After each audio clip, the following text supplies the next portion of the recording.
Good morning, everybody. So I am playing some very lively Purim music because today is Rosh Chodesh Adar. So Rosh Chodesh Adar second. Today is the first day of the second month of Adar. And so we say about Adar, Mishenichnas Adar Marbim B'Simcha. When Adar begins, we increase in joy.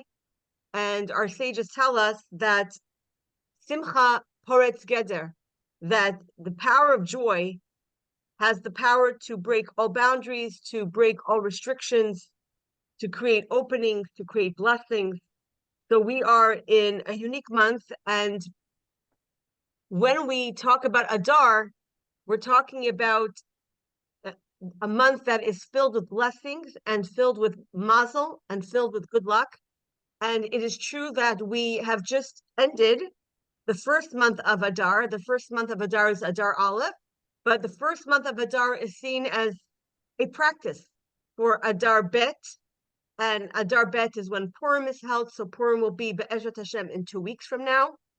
So I want to take this opportunity to invite everyone to Chabad of Westmount. We're going to have a wonderful Purim party. And we're going to have Gad Elbaz, who was just got really, really viral from his video that went around the world of him singing Am Yisrael Chai in Times Square. And so he's coming from Times Square to Westmount Square, and we're really excited to have a very joyous Purim. And this year, we need to tap into the joy of Purim even more than any other year. And the reason for that is because the challenges that we face as a people is greater than we have in a very, very long time. And our sages tell us, as I said earlier, that the power of joy has the power to break all boundaries, and it has the power to break decrees, and it has the power to break the stalemates of the blessings that may be hovering and wanting to come down. And we see in the story of Purim that in the story of Purim, the Jewish people were poised, God forbid, for being destroyed and for a true genocide. And the tables were turned, and in the end, it was Haman who was destroyed, and his legions and the people who supported him were destroyed, and the Jewish people lived to see another day and to create a new holiday. And so one cannot go into this month of Adar without that sense of joy. And I will encourage everyone, put on music wherever you are, play music. It really lifts the mood, joyful music. There's somber music, there's meditative music, but joyful music, the type that wants to make you move and dance, is really therapeutic when it comes to overcoming the difficulties that we as a people face. The fact that Rosh Chodesh Adar happens on our class is not to be taken for granted. Our class is on Monday, and Rosh Chodesh could fall out any day of the week. Indeed, yesterday was also Rosh Chodesh, but today is first day of Adar, because yesterday was Lamed Adar Bet. Today is Adar Aleph, Aleph Adar Aleph. So today is the first day of the month of Adar, and we don't take it for granted because it could have happened any day of the week, but it is today, the day that we have our Torah sessions, that we learn together. And so it's something to take into our hearts and to give us a certain strength that we are now in a month of miracles and we are in the month of joy. And as the words of the Megillah go, V'nahapachu, that everything was turned around. It turned upside down. Everything that seemed to be stacked against the Jewish people suddenly became a vehicle for victory. And even the tree that Haman designed for Mordechai to be hung from was the tree that became the tree that Haman himself was hung from. So we do find that we are in a very auspicious moment right now. And so I want to galvanize that moment that we're studying Torah, and we're closing also today. We're closing the book of Shemot. And as we know that in the Jewish tradition, whenever we close a book, when we make a siyum, when we make a celebration of completion, we celebrate that because it is an accomplishment, and every single section of Torah has its own energy, as it were. And the today we have the Torah portion of Pikudei. Pikudei, as I mentioned last week, Pikudei is often read together with Vayakel. Vayakel and Pikudei are often read as twins, as twin parshiot together. In a leap year, they often will be separated, and the simple reason for that is a leap year has 4 more Shabbatot. It has 4 more Shabbos that we have to read the Torah. And so this year, we have the ability to take Vayakel and have a very good look at Vayakel, and then take Pekudei and have a good look at Pekudei itself, because often they're just lumped together, and we take the general teaching out of both of them. And today we will be able to focus on the Torah portion of Pekudei per se, which is the last Torah portion in the book of Shemot. So because of that, we are concluding the book of Shemot. We are going to be able to say at the end of this Torah class, Chazak, Chazak, V'nit Chazek, let us be strong, and let us be strengthened. And it's also a moment to celebrate and to rejoice. And the other element of marking, at least for me, is that as I was looking at the Chumash and preparing, it dawned on me that the first time I gave this Parsha class on Zoom was when the pandemic hit Montreal, which was in March 2020. And before that, my Parsha class was on Shabbat in the Shul, in the Chabad of Westmount. And it is still now, thank God, back on Shabbat. But something new emerged from that restriction, the restriction of not being able to see each other, and that was this Torah class. And this Torah class began, I opened it up, I remember very clearly, it was the Torah portion of Vayikra. And so every time we conclude the book of Shemot, we are really concluding a cycle of this Torah class. So we have, with today, as we conclude this Torah class, we are also going to be concluding the 4th year of our study online, which is really amazing if you think about it. 4 years. So we are doing this for 4 years today. Will be the completion of 4 years. And next week, we're going to start our 5th year of Torah Study Online, believe it or not. So that is, to me, quite remarkable and a testament to the fact that indeed in every cloud there is a silver lining. And certainly the silver lining of taking the Torah class to Zoom has created a whole new community of people that gather together every week to study together. And it is definitely a part of my week that I very much look forward to. So yeah, today is a triple header. Rosh Chodesh Adar, we're finishing the book of Shemot, and we're concluding a cycle of learning as well, if we count from the time that we started. And here we go. So we are in the Torah portion of Pikudei. Pikudei is the final Torah portion, as I mentioned, of the book of Shemot. Our sages tell us that whenever we come to a conclusion, there's a saying that the Talmud says, "Hakol holech achar hachitum." Everything goes according to the end. Everything goes according to its ceiling, its ending. And the reason for that is that there's a certain energy that when we wrap it all up, we say, what was this? And we close it. So today we close the Torah book of Shemot. The next week we open a new book. And when we look at the Torah book of Shemot, Shemot is called, of course, Exodus. Exodus talks about the Exodus of Egypt. But as we know in our Torah class, for the last 4 classes, and then today, including today, will be the last 5 classes, we have been consumed with talking about the relevance and the connection of the Torah portion to the Mishkan, to the tabernacle. And when you think about it, so much of Shemot is taken up with the Mishkan. A Mishkan, of course, was a temporary edifice that the Jewish people had first in the desert. And then when they came into the land of Israel, it was temporarily in one space for about 37 years, and then eventually moved to another space where it was for a few hundred years before the Beit HaMikdash was built by King Solomon. And as we know, the Beit HaMikdash itself only lasted 410 years, and then that was destroyed. And then the next Beit HaMikdash lasted around 400 years, and then that was destroyed.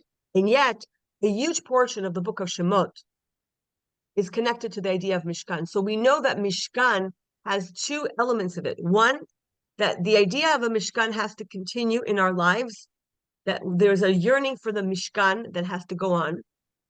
And indeed, every Amidah is finished with the words Sheyibana Beit Hamikdash B'mheira B'yameinu V'tein Chalkeinu B'Toratecha. We ask God that one day we should merit very soon the rebuilding of the Beit Hamikdash speedily in our days, and then we will be fully present to participate as Jews with a proper Mikdash.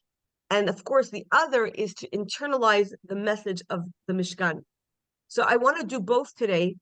I want to touch on the meaning of having a Mishkan and also just the practical relevance of the Mishkan in our lives. And we're going to get into the text very shortly. I just want to add this, that we're living in times that the entire premise of the Jewish connection to the land of Israel is being questioned. I'm boggled. I really am boggled by the chutzpah of those who wish to say that we have no connection to the land of Israel, when everything that we do, every life cycle that we are invested in, is connected to the Beit HaMikdash, is connected to our sovereignty, to Jerusalem. That's a chuppah that I stood under a few weeks ago with my son. We break a glass and we say that as long as Jerusalem is not fully rebuilt, as long as the Beit HaMikdash is not fully rebuilt, we don't have full joy. Every part and parcel of our existence is suffused with the notion of the Beit HaMikdash. And I'm thinking that maybe the mistake here is that we have not yet articulated enough our connection to the Beit HaMikdash. Sometimes people say, like, why are we talking about the Beit HaMikdash? It's like, it's an ancient home, it's an ancient temple. But if we speak about the fact that we have an unrequited love, we have an unrequited hope, we have an unrequited prayer that has not yet been fulfilled, which is the rebuilding of the Beit HaMikdash in our Temple Mount, with peace that must come with it. Of course, we cannot force this. This is the great debate in different quarters of the Jewish people. But the hope and articulating that hope and connecting that hope to our existence. The fact is that why did Moshe dedicate 5 Torah portions out of the book of Shemot? 5. The giving of the Torah gets 1. The Exodus gets a couple. 5 for the Mishkan that was a temporary edifice? Why 5? 5 is almost a half a book. And the answer is very simple, that this notion of Mishkan is not a minute footnote in the history of our people. The Mishkan is part and parcel of our being and our existence and the expression of our peoplehood. And we have to say it a little bit louder because our voice is not heard. The voice that is heard against us, God forbid, is that we are colonializers, that we are like Rashi says in the first Rashi of Breshit 1:1, listimatem, you are robbers, asher kivashtem arza shivatz umay, that you have taken the land. This is the quintessential complaint. And here we have 5 parshiot dedicated to the idea of the Mishkan, which eventually translates into the Beit HaMikdash. So let's all say, Sheyibaneh Beit HaMikdash b'mheira v'yameinu. As we conclude the book of Shemot, let us, at least in this circle, that this home for God is a pivotal part of world peace. That our sages tell us when it will be rebuilt, there will be world peace. Because what do our prophets say? Our prophets say about the future Beit HaMikdash, rather, that it will be Beiti, my home, Beit Tefillah Yikarei L'chol Ha'amim. It will be a house of prayer for all the nations of the world. Move over, United Nations. This will be the true United Nations, where all the nations of the world will gather under one canopy and one envelope to recognize a divine presence on this earth, a divine presence that is predicated on truth, on justice, on kindness, and on a morality that raises us up and does not put us down. So, Amen. Amen, Amen, Amen. So this week's Torah portion, the Torah portion of Pikudei, is a very interesting Torah portion. Most of the Torah portion has no commentary. Why? It's a short Torah portion, and that's why usually it's paired up with Vayakel, because most of it, with a little bit of an exception at the introduction, and then we have some description of the Bigdei Kahuna, we have the description of the clothing of the Kohen and the Kohen Gadol. Besides that little bit, most of it is actually, it reads like a ledger. Essentially, Pikudei, these are the countings, is an accounting of the money that was raised for the Mishkan and how it was used. So it is basically a public ledger. After everything was said and done, there is a kind of, we go through the books, how much was raised, what was made with the funds, how did we do? This is really what Pikudei is about. It's the accounting. And so on the face of it, you look at Pikudei, you say, where's the meat? Where's the juice? Where's the meaning? Where's the spirituality? But of course, as we know, all parts of Torah, every single part of Torah is read and is understood on 4 levels of understanding. The famous Pardes, the famous orchard, Shtat, the simple meaning of the verse, Remez, the hinted, Rush, the analogy, and then Sod, the esoteric. So, of course, there's much more that meets the eye. So I want to share with you a few ideas, first in the Torah portion of Pikudei regarding the Mishkan, and then I will go a little bit into the esoteric on the idea of Mishkan itself, that I found personally was just very touching for me. And again, whenever I study the Torah portion, I'm always looking for an angle that I didn't yet notice when I studied it, so that there's an excitement and a curiosity that I bring to the teaching. And so this week I was looking for something and I found it, and I will share that with you as well. But let's get into the Torah portion of Pikudei, the final Torah portion in the book of Shemot. And let me just pull this up over here. Let me just get here where we are. Second, where am I? Okay, so let me just find this. Let's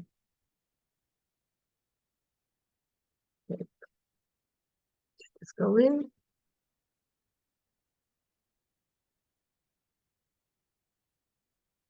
Okay. Okay, Torah reading of Pikudei, shared. Here we go. So let me just move everyone can see this. This is the Torah reading for Pikudei, and we are now in the first portion of Pikudei, and we have the words Eile Pikudei. These are the numbers. This is the accounting. So this is why the name of the Torah portion is called Pikudei, the accounting, and it talks about Hamishkan. So it says, these are the countings of the Mishkan. These are the numbers of the Mishkan. Mishkan ha'edus, the Mishkan of testimony. Asher pukad al pi Moshe, which was counted under the command of Moshe. Avodas haLevim, the work of the Levites, biyad Itamar ben Aaron HaKohen, under the direction of Itamar, the son of Aaron. Now, Rashi talks about what is that being counted.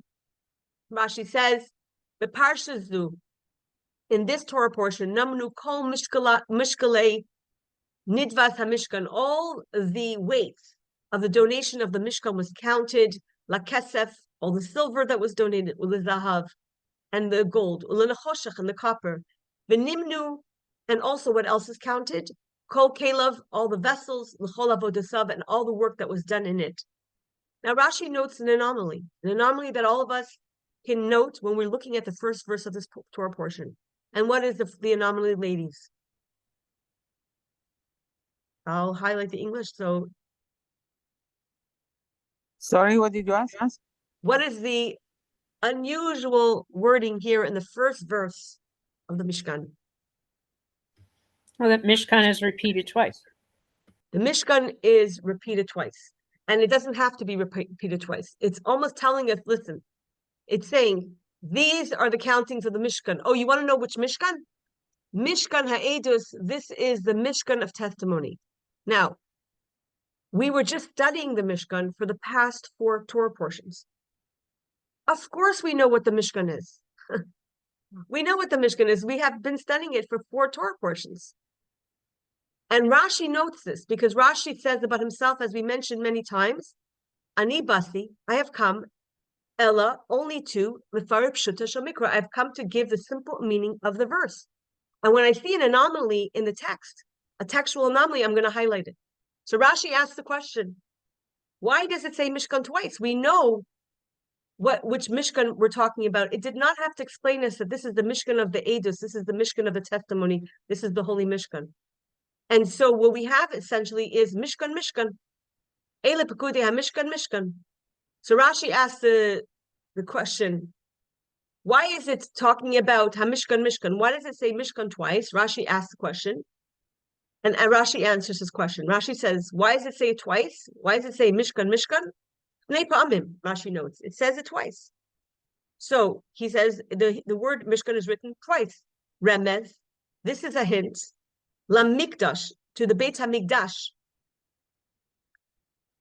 Shenitmashkein Bishnei Charvone, that was taken as a security in both the destructions of the temple, Alavaneseim Shal Yisrael, for the Jewish people's iniquities. And then he adds here that when the Jewish people will do tshuva, the third temple will be rebuilt. So Rashi brings here a bit of the language of remez. We know with Rashi that he tends to stick to pshat. He tends to stick to the plain meaning of the verse. And here Rashi is telling us the second level of the pardes, remez. It's a hint. Now it's more of an allegory. It says Mishkan, Mishkan twice, because there's two meanings in this. One is that to teach us that there will be 2 temples that will be destroyed. That's why it says Mishkan, Mishkan. And secondly, Rashi is taking a look at the word Mishkan. And if you read this in Hebrew, you could read it as follows: Hamishkan mashken. For those of you who are familiar with Hebrew, what's a mashken? Does anyone know what a mashken is? Mashken? Mashken, Leverage? it's a leverage. Yes, it is a security, or it is a collateral. When you put down a mashken, it would be a down payment, a security, a lateral. It's a kind of promissory note. Mashkon. So, Mashkon. Mashkon, right. So what you have here is Hamishkan, Mishkan. The Mishkan becomes a mashken or a mashkon. The Mishkan becomes a security. What does that mean? Rashi says this is a remez, this is a hint that the God, as it were, and he quotes the Medrash here, God, as it were, destroyed the temples rather than destroy the Jewish people. And so the temples were the choice of destruction rather than the Jewish people. So what we have here essentially is we have a promise that God will not destroy the Jewish people. The fact that the Mishkan is mentioned twice, and so it starts to read as Mashken, is to teach us that the temples will be destroyed, the 2 temples will be destroyed, but the Jewish people will never be destroyed. So that most civilizations come and go. We know this.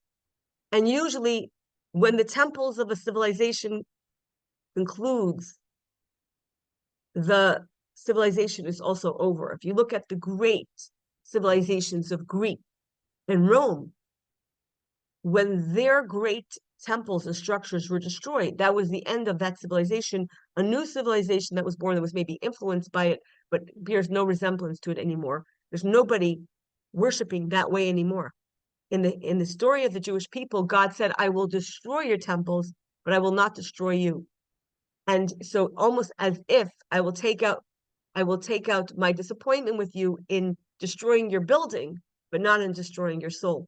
And that is a great comfort to the Jewish people, And of course, we know that the third temple that will be rebuilt will be a structure that will go on, because it will come from peace and it will come from righteousness, and it will not only come through the physical building, it will come from a spiritual building. So it's a very beautiful teaching from Rashi. Rashi usually doesn't do this. Rashi usually does not go into the allegorical in this fashion. But Rashi is giving us a little bit of a hint, of a taste of what does it mean to have a Mishkan. And I want to take this right to the end of this week's Torah portion. In the end of this week's Torah portion, we have the Torah portion ends. And again, if the Torah portion ends this way, we're talking about the ending of the entire book of Shemot. The Torah portion ends with the following, and I want to just share this with you as well. And then I want to delve into some of these. What am I doing? Okay, so Precious Makude. The Torah portion ends with a way that actually signifies something, a deep teaching about this entire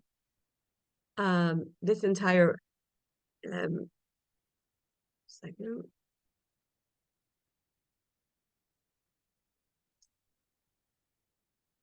I'm just trying to find it.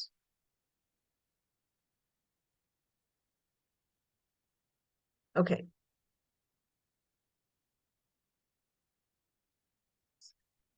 I'm looking for it and I'm hold on a second.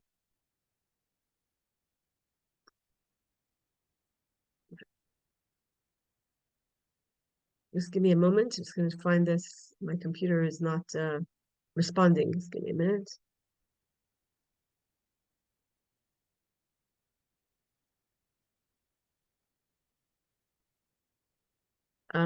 Just give me a minute. I don't know why I'm having a trouble here.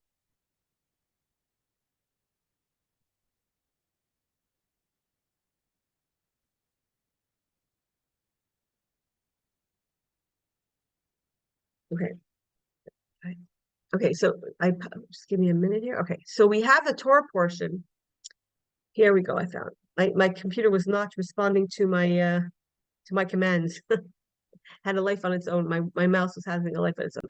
So here we have the Torah portion ends up with the following. The Torah portion ends up that the cloud, Ki Anan Hashem al Mishkan, there was a cloud of glory of God on the Mishkan, Yomam, during the day, Ve'esh Tiel Lailabo, and during the night there was always a fire at it, Le'ene Kol Beis Yisrael, in front of the eyes of the Jewish people, B'chol Masehem, in all their journeys. So the Torah portion ends, and with the ending of this Torah portion, we have the conclusion is that the presence of God is resting on the Jewish people during the day. The presence of God is resting on the Jewish people during the night. And the presence of God is resting on the Jewish people in all their journeys. And so we open up the Torah portion, the last Torah portion of the book of Shemot.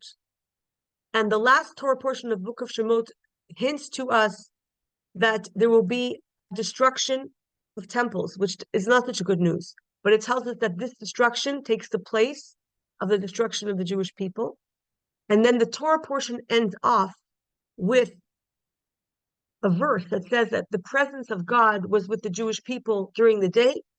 The presence of God was with the Jewish people during the night. In the day, it appeared as a cloud. In the night, it appeared as a pillar of fire.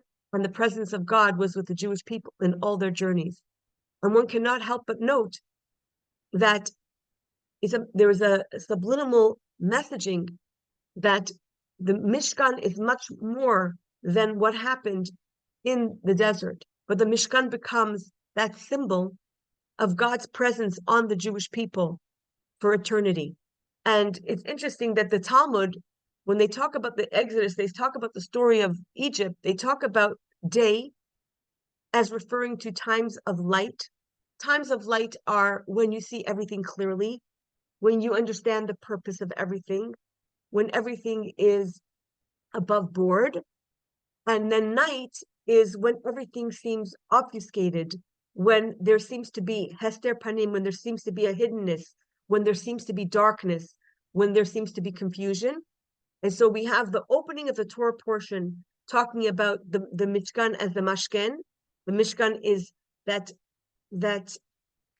collateral that God takes instead of the Jewish people. And we end the Torah portion, and indeed we end the book of Shemot with the notion that all of the Mishkan is not just about what happens to the Jewish people in the desert, but rather it is a euphemism for the fact that the presence of God rests with the Jewish people during the day, during the times of light and brightness, and when we see God's presence, and also during the times of darkness, when we seem to feel that there is no God, there is no presence of God. In all our journeys, in anywhere that we go, meaning no matter what country, what time. And so we close the book of Shemot, and as I mentioned at the onset, that the book of Shemot is Hakol Holech Achar Hachitum. We go according to the closing. The closing is a promise of God's presence. Also, what we have in this week's Torah portion, interestingly enough, is we have a euphemism that's very much connected to the idea of blessing. And I want to share with you something from the Baal HaTurim, who was a great sage and who comes a great commentator on the Talmud, and his commentary on different elements that we find in this week's Torah portion. And we're looking at the symbolism now in this week's Torah portion. And I would like to share with you and its connection to prayer. Because as we know that there was a notion that the rabbi said, when the temples were destroyed, the rabbi said, Uneshalma parim sifasenu, that our lips, our prayers, will now take the place of the service that we had with the animals. Literally, Uneshalma parim sifasenu means we will pay with our lips that which we paid with the animals, with the cows. In other words, that we will transfer the physical service of the temple to a spiritual service, a service of prayer. And the Baal HaTurim says that we see the hint of prayer, specifically the hint to the Amidah in this week's Torah portion. I want to share this with you because, again, it ties into the idea that the Mishkan is an enduring idea. It's an enduring presence in our lives, and it has an enduring effect. And perhaps because the rabbis were able to pivot, were able to take the energy and the meaning and the purpose of the Mishkan and pivot it to prayer, that we are still here as a people worshiping the same God, and not like those civilizations that completely crumbled when our sanctuary was destroyed. So I want to share this with you. So give me a moment here. I'm just going to pull it up. Okay, so here is the Baal HaTurim, who is, of course, the Baal HaTurim is the great one of the great commentators on the Torah. His name is Rabbi Yaakov ben Asher. He is following Rashi, very, very great biblical commentary, and we will just share some of his ideas on this Torah portion. So here we go. So let me just pull this up, the Baal HaTurim. Okay, so here we go. This is the Kitzur Baal HaTurim. This is the commentary of the Baal HaTurim on Exodus. I apologize, they don't have the English. I certainly could not find it in English, so I will read and translate for you. So, the Baal HaTurim says about this week's Torah portion, about Pikudei. He says that there's a verse, Kasher tziva Hashem as Moshe, as God commanded Moshe, Ksiv al kol davar keneged masha amar Moshe, is said for everything that Moses said. Okay, so what we have here in this week's Torah portion, the Baal HaTurim noted this. He notes an interesting pattern. He notes a certain motif that emerges from this week's Torah portion. And what is this pattern? What is this motif? He says that the verse Kasher tziva Hashem as Moshe, which means as God commanded Moses, follows every injunction. And he says as follows, I took the time and I counted it, he says. Vehem yudches pa'amin. This occurs in the portion 18 times. 18 times. And he says, Kasher tziva Hashem es Moshe, ukechol asher tziva Hashem es Moshe. This is said 18 times in this week's Torah portion, ukenegdam, and facing this, or in reaction to this, tiknu, we have instructed, we have created a custom, and we have created a halacha of Yud Ches Brachot, the 18 blessings. As we know, that another word for the Amida is what? What's another word for the Amida? Shmone Esrei. Shmona Esrei, which means 18, because the Shmona Esrei initially had 18 blessings, and he adds, and then eventually one more blessing was added, but that blessing is a quasi blessing. Va'achar, and then it says, Kasher tziva Hashem kein asu. There's another pasuk that that says, as God commanded Moses, so they did. The tiknu, and he says, and our sages instituted this keneged birchas haminim, for the blessing that we make, which is not 100%. The squealers, for the squealers. Yes, for the sinners, right? We say, we say in the Shemona Esrei, one of the brachot that we make in the Shemona Esrei is v'lam nalshinim al tihi tikva v'lazedim yovedu. We say that for those who want to destroy the Jewish people, there should be no hope, and for those who are traitors to the Jewish people, they should be lost. And we see that, unfortunately, part and parcel of Jewish history always had that element in it. So he says, the Baal HaTurim, that the Shemona Esrei is for the 18 times that it says that the Jewish people did everything that Moses did. So he makes a connection between the Amida and this week's Torah portion. And he says this is why there's 18 blessings in the Amida. The Amida, of course, is a central prayer for every prayer that we have, Shachat and Mincha and Arvit. And so we see the connection between Mishkan and prayer. And then he also gives another teaching, which I also found very interesting, the Baal HaTurim. And he gives another teaching, which is this, that when Moses counts the temple, we count all the pieces that were created for the temple, we find that there are sockets.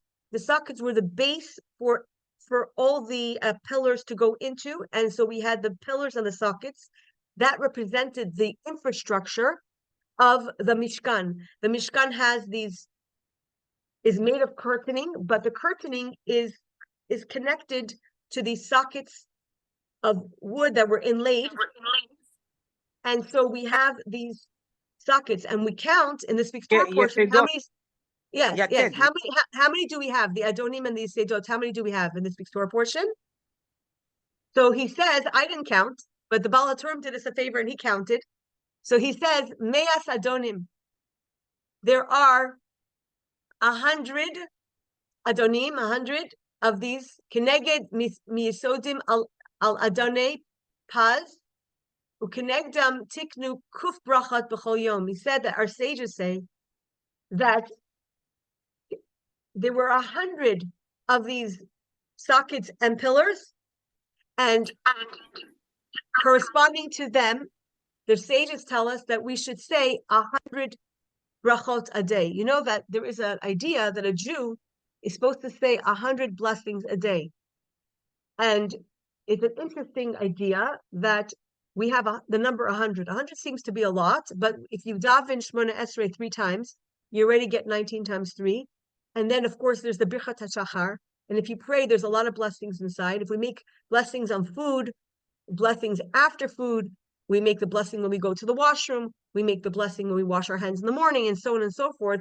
So our sages say a Jew should endeavor to say 100 blessings a day. Our mouth should be filled with blessings.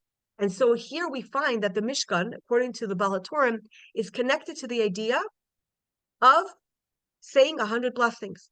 So we find a direct correlation between prayer and the Mishkan and prayer. We have the Amidah for all the times that it says that they did exactly like Moses commanded them, 18 times plus 1 for that other similarly stated verse. And then we have 100 sockets, 100 pillars for the 100 blessings. And then we also have something interesting that we don't find generally in the Torah, which is that we find that Moses blesses the Jewish people for having done this. After, we know that Moses was quite tough on the Jewish people. Moses held the Jewish people to a high account. And yet we find that when in this week's Torah portion, we have something interesting that we don't find in every single, we don't find this throughout the Torah, that we find that Moses is instructing the Jewish people and so on and so forth. But then here we find that Moses actually blesses the Jewish people. And this again connects the idea of the Mishkan to blessing, and the blessing that continues, and the blessing that we continue. So we have the energy of the Mishkan. The purpose of the Mishkan is to get us to communicate to God, and this is something that is taken from the Mishkan and brought into our lives. So I want to share this with you, this unusual verse that again that Rashi notes and our sages note is not common for Moses. Moses is blessing the Jewish people. He said, "Good on you, Yashikoach, well done." He was really impressed when the Jewish people brought it all together under the direction of Bitzalel and Ahaliav and all the people that were involved in organizing and creating the Mishkan. He holds them to account. He overlooks to see that everything was done properly, and then he gives them the credit. He gives them the blessing. So I want to share with you that blessing because again, this is it's unusual in the Torah to find Moses blessing the Jewish people, except when he dies. Before he dies, he blesses the Jewish people. But during the travels of the Jewish people in the desert, we don't see that Moses blesses the Jewish people very often. So the rabbis note this, and I want to take this to you to, this is Pasuk Mem Gimel, verse 43 in this week's Torah portion, and he says, Vayar Moshe. Okay, so here again, just by Mem Beis, we see Kachol Asher Tziva Hashem Es Moshe Kein Asu. This is what the Baal HaTurim is talking about, that this verse repeats itself 18, 19 times in this Torah portion, which is connected to the 18, 19 blessings that are found in the Shemot Esrei in the Amidah. And then finally, this verse that is very unusual, Vayar Moshe, and Moses saw Es Kol HaMalacha, all the work, V'hinei asu I saw, and he saw that it was all done as it was commanded, Kasher Tziva Hashem, as God had instructed, Kein asu, again, as God has commanded, that is how they did it. So this seems to be a central theme that is repeated over and over again. The Jewish people did what God had asked them to do 18 times, and then finally here the 19th time. And what does it say? Vayivarach osa Moshe, Moses blessed them. Unusual, Moses is only found to bless the Jewish people when he dies. But here he blessed them. And Rashi notes this anomaly. Rashi, who says about himself that I'm coming here to teach you only the very plain meaning of the verse. What does Rashi say? Vayivarach osa Moshe, Moshe blessed them. How did he bless them? Such a beautiful blessing. He said, Amar lahem. He said to them, let me just make this a little bigger so we can see this Rashi. Okay. Amar lahem, he said to them, Yehi ratzain, may it be God's will. Shetishre Schina, that God's divine presence should rest. B'masei, a second, I need to pull this out here. 1 second, I'm not getting the whole. Why is this not giving me the whole? Here we go. Hey, 1 second, maybe I have to go back to making it small again so I can see it. Okay. I made it too big, so it went out of my screen. Hold on, I'll make it a little bigger. Okay. Amar lahem, he said to them, He ratzai, may it be your will, shetishre shchina, that the divine presence should rest, b'masei yedechem, in the work of your hands, vihi noam Hashem, and the pleasantness of God, the face of God, the blessing of God, Elokeinu, our God, Aleinu, should be upon us. So God, he says, may the pleasantness of God be upon us. This is one of the psalms that are attributed to Moshe, because this is a verse from Psalm. And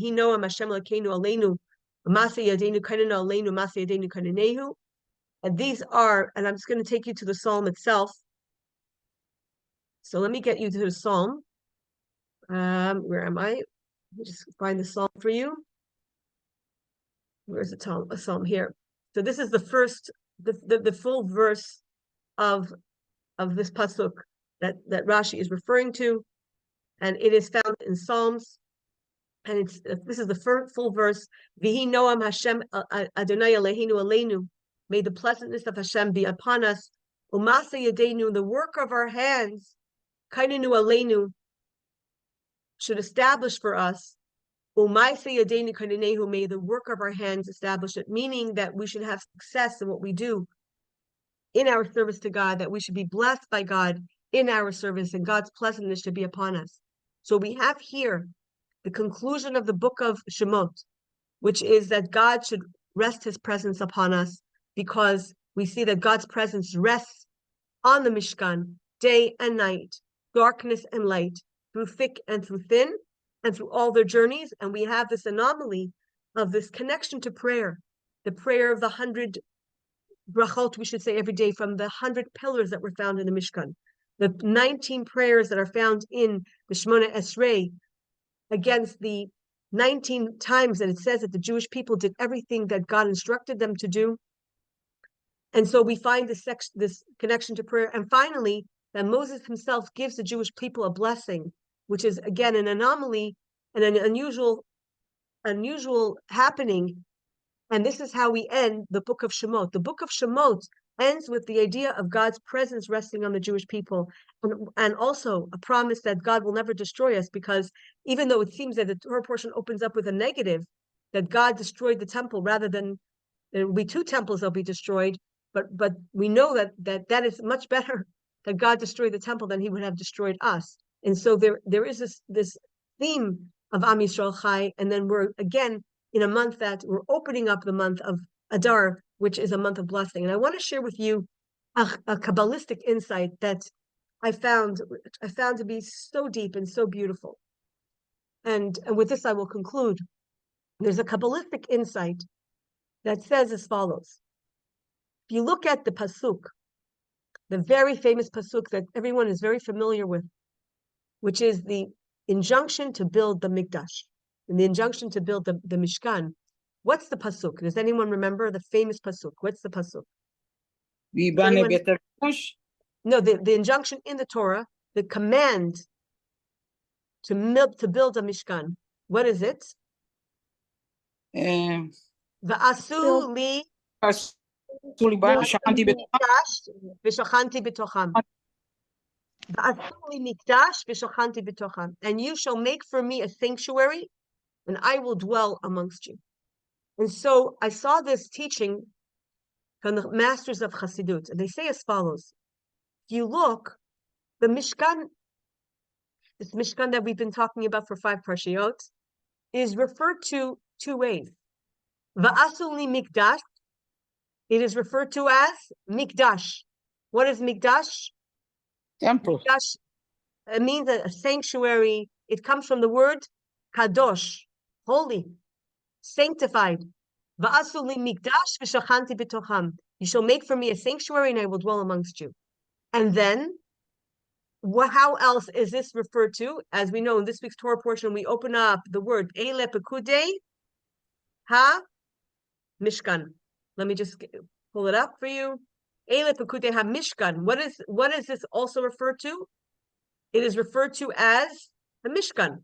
So sometimes it is referred to as the Mishkan, and sometimes it's referred to as the Mikdash.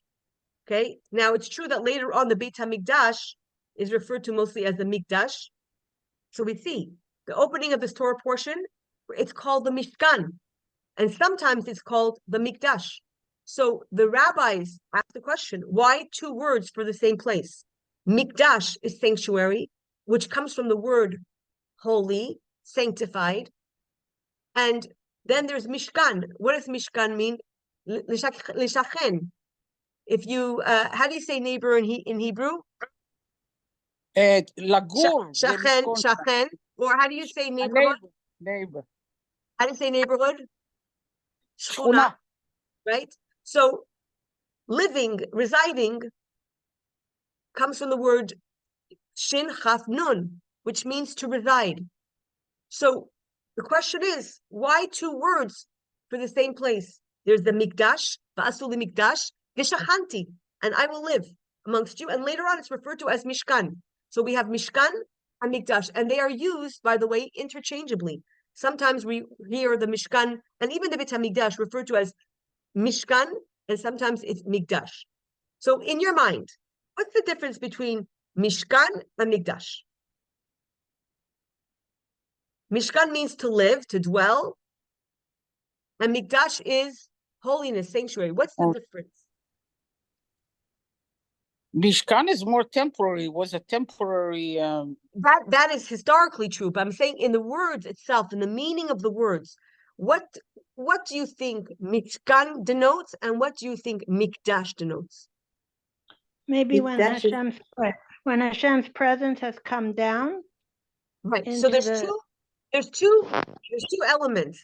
There's Mikdash, which is sanctuary, and if you think about a beautiful sanctuary, where do you think of? What are the words that come to your mind? Awe, splendor, beauty, holiness. When you come to a place that is a beautiful sanctuary, very awesome, what's the feeling that you have in that space? Kedusha. Kedusha, respect, awe. You feel in relation to where you are, you feel small. Wow, look where I am. Look at this sanctuary. It's beautiful. I am in awe. I'm very excited. I'm very connected. I feel drawn to this place, but I'm small in relative to what I'm experiencing. Mishkan is the sense of awe. Sorry, Mikdash is a sense of awe. It's holiness. It's a sanctuary. It's that space that gives us a feeling of majesty and awe and wonder. That's Mikdash. And Mishkan is the idea of residing. What's the idea of residing and living and experiencing the idea of Shechina? What is that? That is rest. It is when I am feeling at home. So when you come home and you kick off your shoes because you're home, and you take off the clothing that you wear for the outside and you put on comfortable clothing, you're home. You're in your element. You are belongings, at home. your belongings. You feel connected in a very relaxed kind of way because you Right. feel at home. Now, which one is greater? Which one is greater? Is it greater to feel an awesomeness? The Mishkan, the greatness that is the awe and the splendor and the wonder and the majesty? Or is it better to feel at home? It's better to feel at home. It's better to You feel have to have both. You have to have but both. you have to have both in order to serve God properly, right? You have to have both. Yeah. So the Kabbalists talk about this idea that if you look at the Mishkan and later on the Beit HaMikdash as well, it was made out of wood and it was made with gold, both. It had wood in it and it had gold. The gold often overlaid the wood. What is gold? Gold is majesty. Gold is expensive. Gold is wealth. Gold is wonder. Gold is an awe-inspiring experience. It is the top level of metals. What's wood? Wood is ubiquitous. Wood is found everywhere. At least in Canada, it's found everywhere. But wood is also very practical. Wood is also very comfortable. We know that a good wood floor is comfortable to walk on.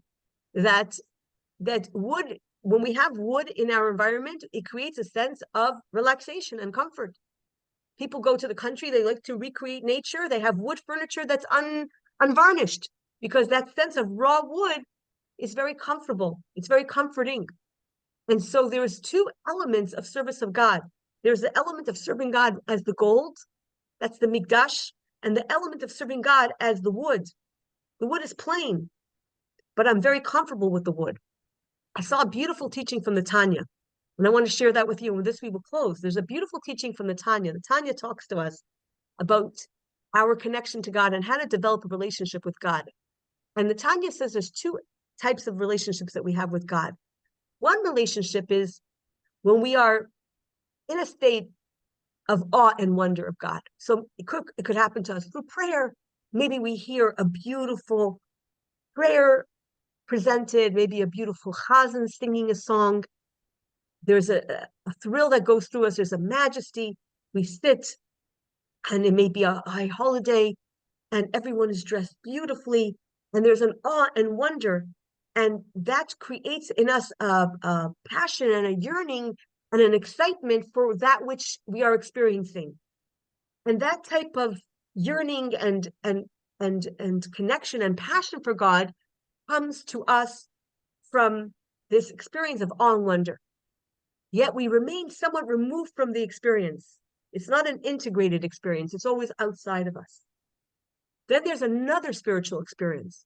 This spiritual experience is when that awe and wonder has become so part and parcel of us that we're not even surprised by it. It becomes so seamless with us that it almost becomes as if it is us itself. In other words, when you have an experience that, let's say, for example, that there's someone that you have a relationship with, that you know them for so many years, that you could tell them anything, and you don't have to watch your words with them.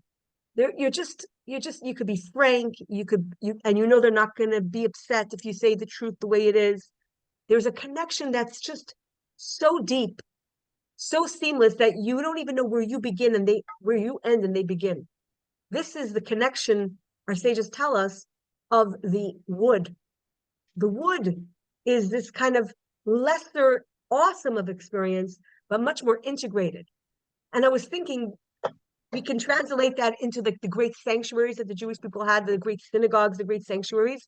And then you had the shtibels with the broken benches where they just were connected because they were Jews. And both serve us in our experience with God, and both are pathways to God. But when we get to the level of wood, we're really home. We're really at home with God. And that's really the level that we should all seek to get and to achieve.